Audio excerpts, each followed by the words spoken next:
বিগত ৩২ বছর ধরে দক্ষিণ ২৪ পরগনার বারুইপুর প্রগতি সংঘ বঙ্গবাসীকে সুনামের সঙ্গে বিভিন্ন থিম উপহার দিতে দেখা যাচ্ছে। এবারে তারও অন্যথা হয়নি। এই বছর তাদের ভাবনা বিশ্বজয়ের উল্লাসে। প্রসঙ্গত ২০২১ সালে আন্তর্জাতিক সংস্থা ইউনেস্কো পুরস্কৃত করেছিল কলকাতার দুর্গাপুজোকে, যা রাজ্যবাসী তথা কলকাতাবাসীর কাছে বিশ্বজয়ের থেকে কম কিছু ছিল না। সেই বিষয়টি এবার থিমের মাধ্যমে ফুটিয়ে তুলেছে বারুইপুর প্রগতি সংঘ। মণ্ডপ নয় যেন এক টুকরো কলকাতা। কলকাতার সমস্ত ঐতিহ্যবাহী ঐতিহাসিক দর্শনীয় স্থানগুলোকে তুলে ধরা হয়েছে এই মণ্ডপে। সময় কলকাতার সকল দর্শক বন্ধুদের জানাই শুভ শারদীয়ার প্রীতি শুভেচ্ছা ও আন্তরিক অভিনন্দন।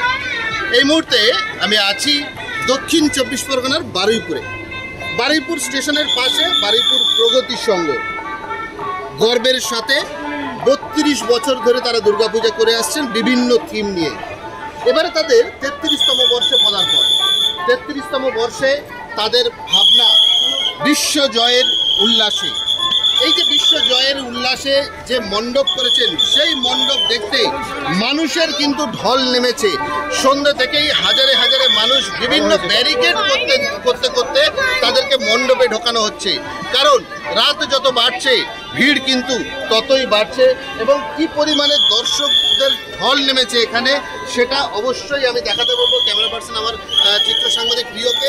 সেই সঙ্গে মণ্ডপ নিয়ে যদি আমি কথা বলি, যে একেবারে যে ইউনেস্কোর যে প্রাইজ পুরস্কার বাংলা পেয়েছে, সেই পুরস্কার নিয়েই কিন্তু বিশ্বজয়ের উল্লাসে আনন্দিত আপামর বাঙালি থেকে বাংলার মানুষ।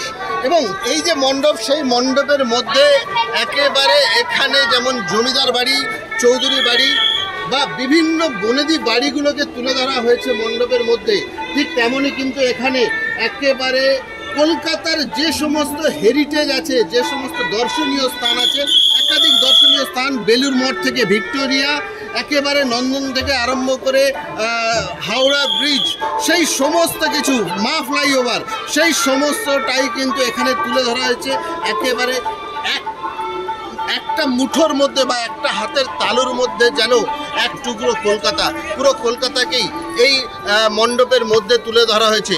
এবং সেই সঙ্গে এখানে মণ্ডপের ভিতরে কুমারটুলি পাড়া, যেখানে এই যে সমস্ত প্রতিমা তৈরি হয়, যেখানে শিল্পের উৎপত্তি, যেখান থেকেই এই শিল্প সারা বিশ্বে দরবারে যথেষ্ট সমাদৃত হয়েছে, যেখানে কুমারটুলিতে একাধিক যে সমস্ত নামি দামি শিল্পীরা আছেন, পটুরা রয়েছেন, যারা মূর্তি তৈরি করেন, সেই সমস্ত পুরো যে কুমারটুলি পাড়া, সেই কুমারটুলি পাড়াকেই কিন্তু মণ্ডপের মধ্যে জায়গা দেওয়া হয়েছে। যথেষ্ট পরিমাণে সাড়া ফেলেছে পুরো দক্ষিণ ২৪ পরগনা ছাড়াও একেবারে শহর কলকাতা থেকেও কিন্তু প্রচুর মানুষ আসছেন এই মণ্ডপে। বারুইপুর থেকে ক্যামেরায় প্রিয় মুখার্জির সাথে জাহেদ মিস্ত্রি, সময় কলকাতা।